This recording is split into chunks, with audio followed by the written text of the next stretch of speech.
Well, it is the day after week 7 of the LCS with coverage brought to you by Alienware. I'm joined right now by Doublelift for Act 2 of a Doublelift interview. You reached out to me last night and requested a reshoot of this. And maybe we could provide context on why, since people might be watching this and hearing that there was another Doublelift interview that took place.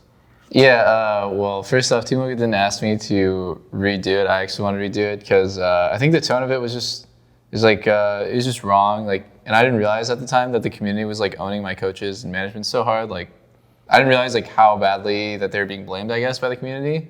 So it just, I think it just based on like, essentially the like climate or like the tone of like our team and the fans and stuff, it just seemed pretty bad. It seemed really wrong, and I don't think it came across as like the way that I wanted to. So it's probably a good time to reshoot it and really get my thoughts out there. Okay. Well, I'll go through a bunch of the questions I asked you last night. One of which was, what was kind of the timeline? What has this experience been like for you? Because obviously you were playing, then you were sick, then you weren't playing, and Tactical was playing, and then you're back. You missed only one game. You know, what kind of went on around this? Yeah, so basically the timeline is this. Week 5, I started to... So like weeks 1 through 4 of LCS, I was playing pretty bad, and I think I didn't have my head in the game, and I wasn't like playing much solo queue, and I definitely didn't have like the right competitive attitude. And I would just say like overall, the team was slumping. I'm not trying to excuse like my bad behavior, but I would just say like the whole thing was just like really bad. Like we had visa issues, and like I wasn't motivated, and also the team was playing badly, and it was just like a lot of things compounding that made the team perform really badly. And then week 5, I think it was like the second week that Broxah had come here. I basically like, I think I started playing a lot better in that week. I actually had a pretty good weekend, I'd say, of LCS. And on top of that, like the team was starting to play a bit better, but then I got sick. So then that next week, like week 6 of LCS, I wasn't able to scrim, and I really like got my fire back. Like I think I was like sitting home sick, not able to scrim. I was like really upset that like I realized like this is what I want to do, but I can't do it. And then I saw my team play on stage without me, and I was like, okay, I really like need to play, like because this feels super bad. And the team was playing really well, and I knew that, like, honestly, I don't think that it was like me holding the team back or anything. I think it was just like a really good weekend. And I really wanted to be a part of it, and I wanted to be a part of like the resurgence of my team. But then, my team basically told me, my coaches told me that I was benched, and I would be able to fight for my spot like maybe later in the split or closer to playoffs. So I was like, okay, that sucks. I was still gonna go to office, still gonna like be a part of scrims I was watching. So that whole next week of scrims I was watching, and at this point I haven't scrimmed with the team in like 2 weeks. So I was like watching scrims, and I'm not cut out to be a coach. So I think it was a bit awkward because I wasn't able to give like great feedback. I think I was able to give some. And watching, like, you're not going to improve your ability to play the game by watching. So eventually I just started playing a ton of solo queue during scrims. But being around the team while they were scrimming, and I wanted to play, but like they wouldn't, like the coaches basically decided like it's not a good time for you to play. It just made me like kind of not happy. So I was going to start practicing from home and just leaving the team on like alone for a bit until they wanted to sub me back in or like let me split time. But then what happened was on Friday night, Tactical had to play Academy, and I was in really good form at that point, and obviously like I felt like super hot and super motivated.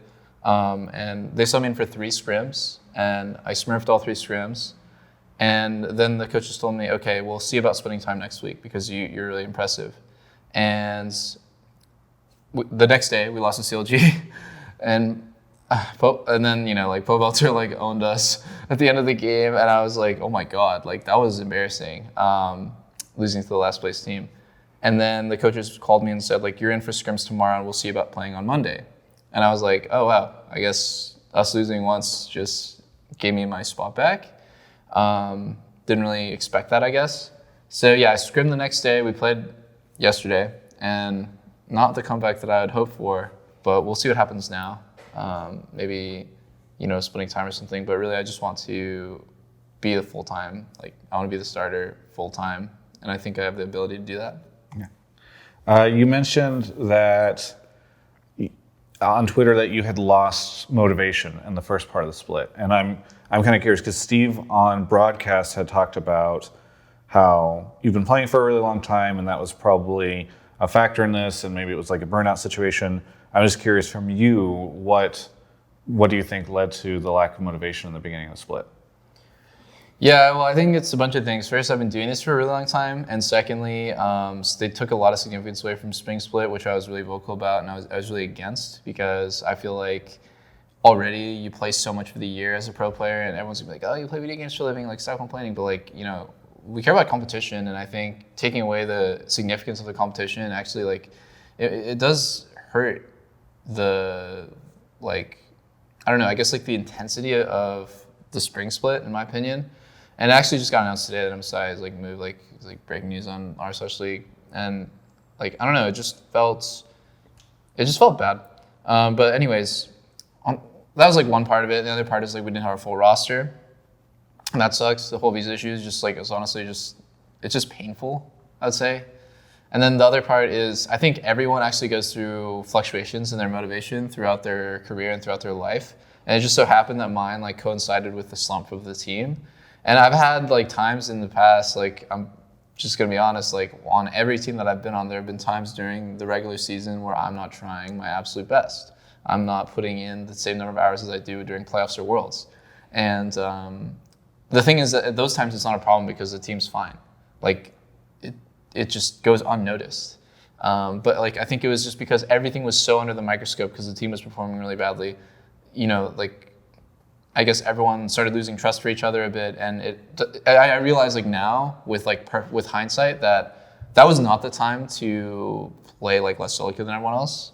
That was the time to really double down and show everyone that I'm really dedicated, and I failed to do that. And so I can understand why my teammates or my coaches would feel bad, because it's the team's playing badly, but you're not even trying, and that's a shitty mentality. And if I go back, I'd punch myself in the face and tell myself suck it up, dude. The team sucks. You need to be a good example. And so, anyways, for the first half of LCS, basically, I had a shitty attitude about LCS, and I had low motivation, and so that's why we're here. You've been very vocal about, as you mentioned, the spring split not mattering and your frustrations around that, and it got picked up by a lot of people in the community or broadly speaking, where people said, hey, he should care, or he went out there and said he didn't even care at all. Why should he be playing, or why should he have the spot, whatever. Now, given everything, do you have different feelings around the spring split, or do you feel as though, do you think those people are wrong? I'm just kind of curious your take. No, I definitely think they're 100% right, and that no one should ever go out and say the things that I did about spring split not mattering. I think you should be realistic in a way. Spring split doesn't matter as much, but competition still matters, and I didn't realize how important it was to me. So yeah, I'm completely different now, and I've been super in the zone. I've been super into it for the last few weeks, and pretty much I talk about this stuff the first half of LCS, we were really close to the end of LCS. And I have totally different feelings about it now. This whole thing reignited my passion for competing. It made me want to be a bigger person on the team. It made me want to step up, be a leader. It made me never want to ever get benched ever again. All these things, huge wake up calls for me. I feel so into it. If you check my solo queue account, I'm playing a ton every single day. I'm playing until 1 a.m. I feel everyone on the team, and I care about what the fans think, but I care more about honestly my teammates, and I feel my teammates know that I'm giving it my 110% now, and really it just comes down to my performance. And I understand if I don't perform, then I might not get my spot back, but I'm really confident that I will be able to, and I've shown a lot of times in the past that I can if I'm really attentive and I'm really into it. So yeah, all those things everyone said, totally fair. And then now I feel it's just time to make it up to my teammates, I guess, and carry the team in the playoffs. That's the play.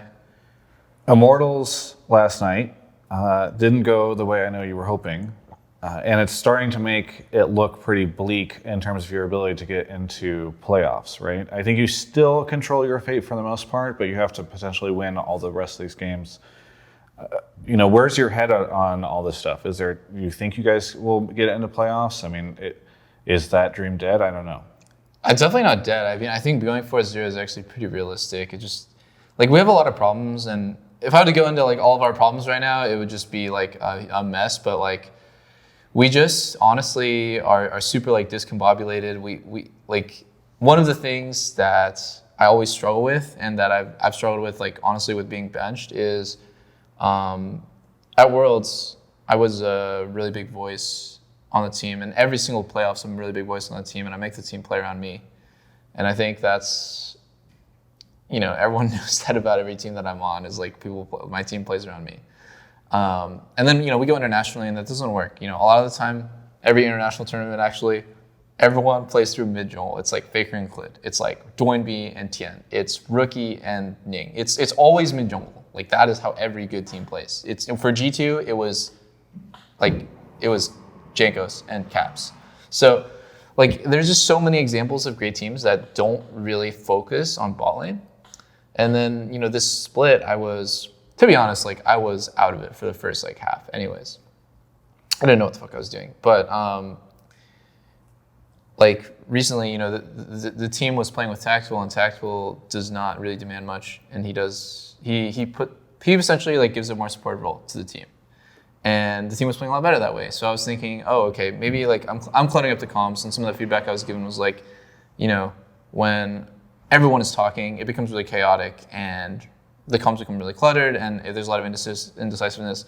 So I was just thinking, okay, this makes sense, coming back from my experience from Worlds, and also how much better the team was playing with an AD carry that, like, wasn't super crazy vocal. The team was playing better. And so, I don't know. Wait, what was the original question again? Why did I go on this tangent? I was asking about the Immortals game. You guys going into playoffs? Oh yeah, is it bleak? Issues. Yeah. Yeah. So our issues. I mean, there's like a lot of issues that stem from, like, all these things. And I mean, if you watch our games, really, what's happening is we don't do anything. We actually don't do anything. And if there's, like, one person on the team that I feel like can make the team do stuff, it's me. I've always done it, like, on every team.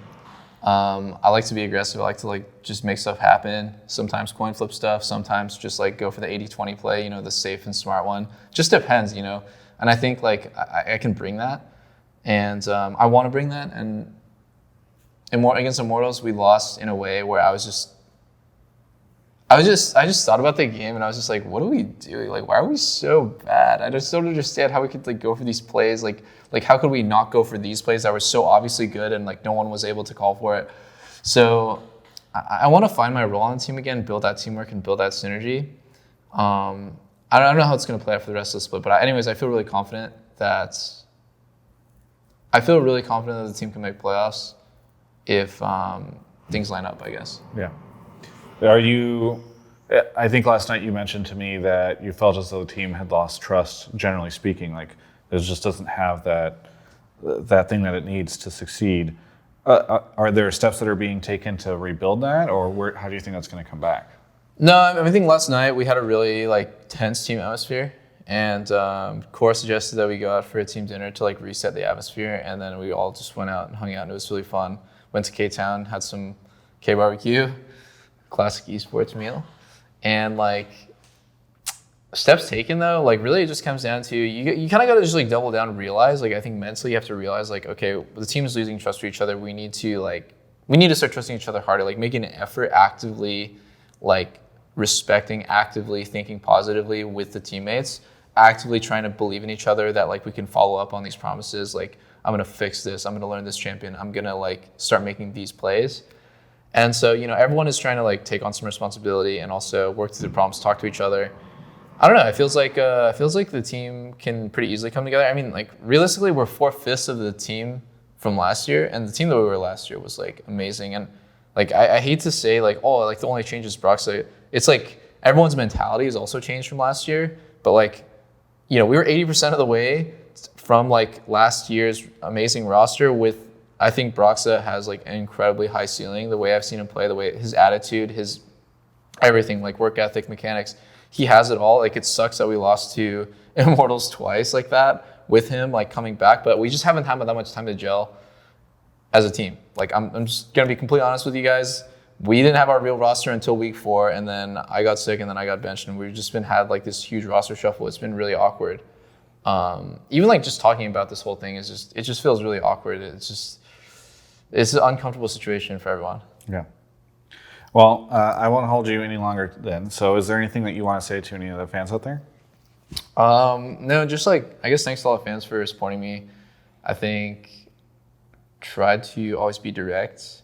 This is a very sensitive time in, for my team and for myself. So I think just appreciate the support, and I want the fans to know that I am absolutely trying my best to make it work. There are days where I'm like really angry. There are days where I'm really positive. It just kind of cycles between like being upset, being positive and hopeful. I think overall though, what I want is to make things work, to like turn the team around. I even like tweeted today that I'm gonna turn the team around. So I don't know. I think it's just, you set your sight on something, you just work for it and see what happens. Well, thank you for sitting down with me again. Really good to talk to you. XD. Again. You can check out the rest of my coverage of all things esports right here on my YouTube channel. Oh, hello there. I didn't realize you were watching me here in the LCS arcade powered by Alienware, because I was on this Alienware computer looking at this Alienware monitor with Alienware peripherals like this Alienware headset. And I was just thinking about how great it is to be working with Alienware and how great it is to be using their stuff. They just support the League ecosystem so much. And I'm asking once again for your support in supporting Alienware. Alienware.com/Travis. There's a link in the description below. Also, you can use code Travis10 off. And that'd be great. I'd appreciate it. And they'd appreciate it. Anyway, this stuff is cool. No, it's legit. It's good. That's all I'm getting at.